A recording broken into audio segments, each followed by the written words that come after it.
আচ্ছা, হাওয়া কেমন জানতে আমরা প্রতিদিন শহরে যেখানে সেখানে যাই। আজকে এসছি যেখানটা, সেটা রবীন্দ্র সরোবর।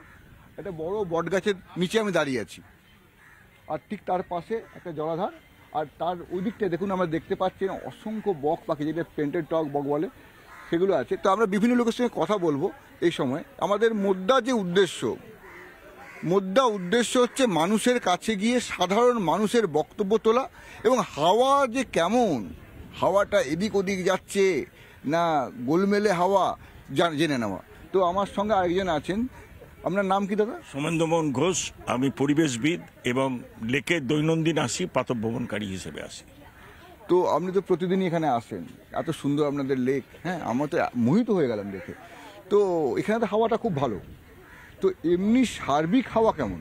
এতদিন তো গরম ছিল, এখন সুন্দর হাওয়া দিচ্ছে। আজ থেকে বোধহয় কালবৈশাখীর ঝড় আসতে পারে, কিন্তু এখানে কি ঝড় উঠবে আমরা জানি না এখনো। এখানে যদিও তিনজন ক্যান্ডিডেট দাঁড়িয়েছে, একজন মালা রায় দাঁড়িয়েছেন, একজন সাইরা হালিম দাঁড়িয়েছেন, আর একজন দেবশ্রী রয়চৌধুরী দাঁড়িয়েছেন। তিনজনের মধ্যে ফাইট হবে, কিন্তু তিনজনের কেউই তার ইস্তাহারে এইটা যে জাতীয় সরোবর, এটা দক্ষিণ কলকাতার ফুসফুস, এটাকে বাঁচানোর কথা কেউ বলেনি। তো আমরা চাই নির্বাচন ইস্তাহারে এই রকম ধরনের জাতীয় সরোবরের কথা উঠে আসুক, যে পরিবেশটাকে বাঁচানো। এটা 193 একর জমির ওপর 74 একর লেক, কিন্তু এটা বাঁচানোর কথা কেউ বলছে না যারা যারা দাঁড়িয়েছে। আমরা চাই এই ইস্যুটা উঠে আসুক।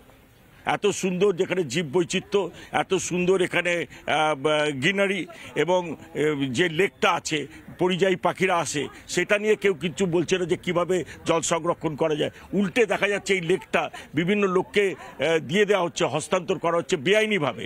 তো আমরা সেটা প্রতিবাদ জানিয়েছি, আমাদের প্রাতঃভ্রমণকারীরা আন্দোলন করেছে। আমরা চাই যে নির্বাচনেও এই ইস্যুটা থাকুক। নতুন একটা ইস্যু তুলে ধরছেন। সত্যিই তো এত ভালো লেক, এত ভালো জায়গা, সেটাও যদি নষ্ট হয়ে যায় তাহলে কলকাতা থাকবেটা কি? আমরা বহু মানুষের সঙ্গে কথা বলবো। দিদি, আপনি তো এই লেকে হাঁটেন প্রতিদিন, তো প্রতিদিন হাঁটেন, তো ভালো হাওয়া বলেই তো হাঁটেন। তো আপনার এলাকায় হাওয়াটা কেমন? কোন দিকের হাওয়া বলবো? নেচারের হাওয়া না কি অন্য হাওয়া? সব হাওয়া মিলিয়ে মিশিয়ে বলুন। নেচারের হাওয়া বলতে গেলে রবীন্দ্র সরোবর তো একটা পরিবেশগত একটা দিক আছে, যেখানে লোকে সাউথ কলকাতার লাং বলে, ফুসফুস বলে। তা সবাই এখানে ফ্রেশ এয়ার নিতে আসে। এখানে প্রচুর মানুষ, আপনি যদি আর একটু সকালে আসতে দেখতে পারতেন কত মানুষ এখানে হাঁটে।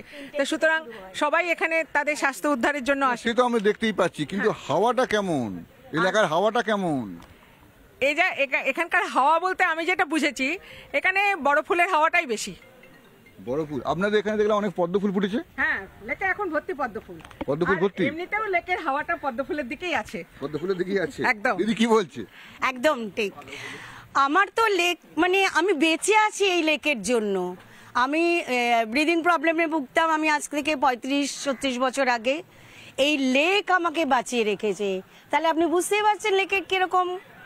লেকে পদ্ম ফুল ফুটিয়েছেন? পদ্ম ফুল তো ফুটবেই। আমাদের হাসি আনন্দ, এত সুন্দর হাওয়া কোথাও পাবো না।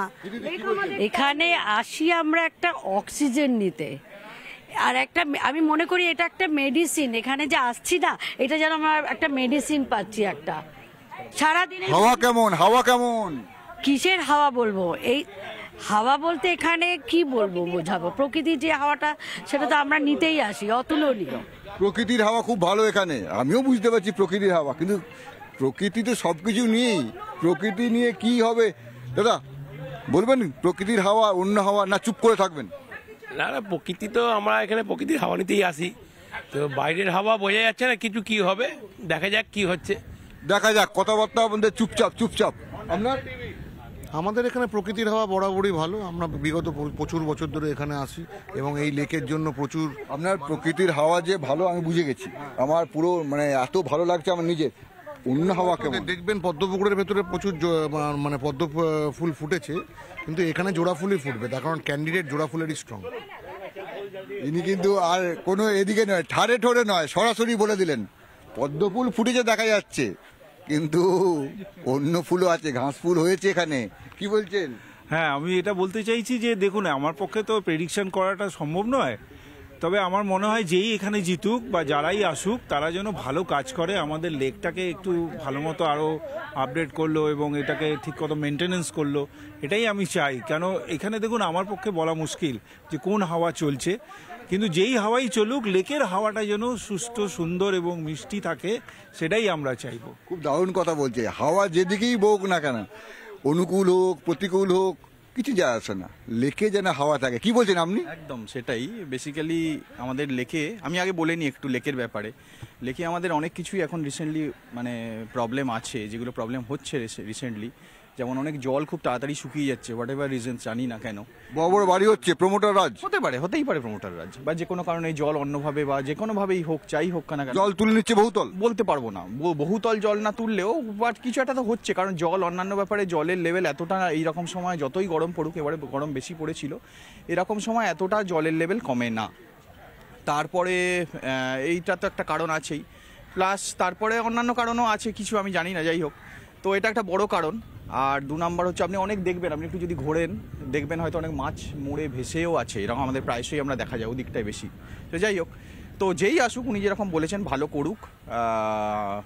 কেএমডিএ লেকে রক্ষণাবেক্ষণ করে, তো কেএমডিএকে অনুরোধ করব যে যাই হোক, যেই পলিটিক্যাল পার্টি আসুক, বাট যেন কাজটা একটু ভালো হয়। এটা আমাদের লেক হচ্ছে আমাদের নেশার মতো, মানে অনেকে তো নেশা করে, আমাদের লেক হচ্ছে আমাদের নেশা।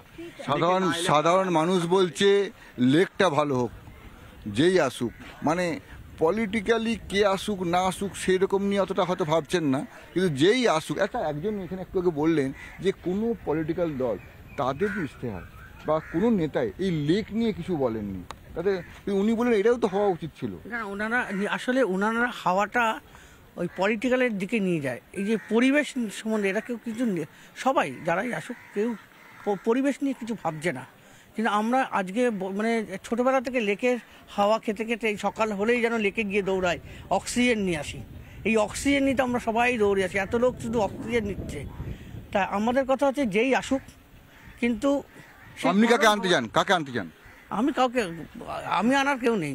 ভোট দেবেন? ভোট তো দেবই, ভোট কাকে আনবে? এখন গরম, এমন গরম, ফুলে কিন্তু গন্ধ থাকছে না। আমি চাই যেই ফুলই আসুক সেই ফুলে যেন সেন্ট থাকে, সুরভি থাকে।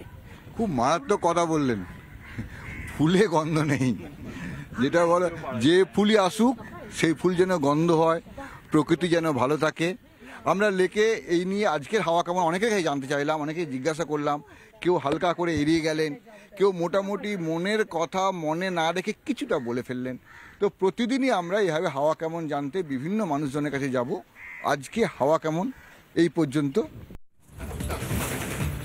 প্রত্যেকটা দিনই সন্তু হাওয়া কেমনে এক একটা বিষয় উঠে আসে। আজ যেমন উঠলো ফুলে গন্ধ নেই, অর্থাৎ কোন ফুলকে তারা সমর্থন করবেন সেটাই বুঝে উঠতে হয়তো পাচ্ছেন না, সেই কারণের জন্যই কি এরকম কোনো বক্তব্য সামনে আসছে? কোন ফুলে গন্ধ আছে আর কোন ফুলে গন্ধ নেই সে ভোটের লাইনে দাঁড়িয়ে মানুষ ঠিক করবে, এবং তার রেজাল্ট পাওয়া যাবে 4 জুন। আর সেদিকে আমাদের নজর থাকবে, আর আপনার নজর থাকবে প্রতিদিন সকাল 8টায় 4টার ভোটে। আজ এখানেই শেষ করছি, ভালো থাকবে।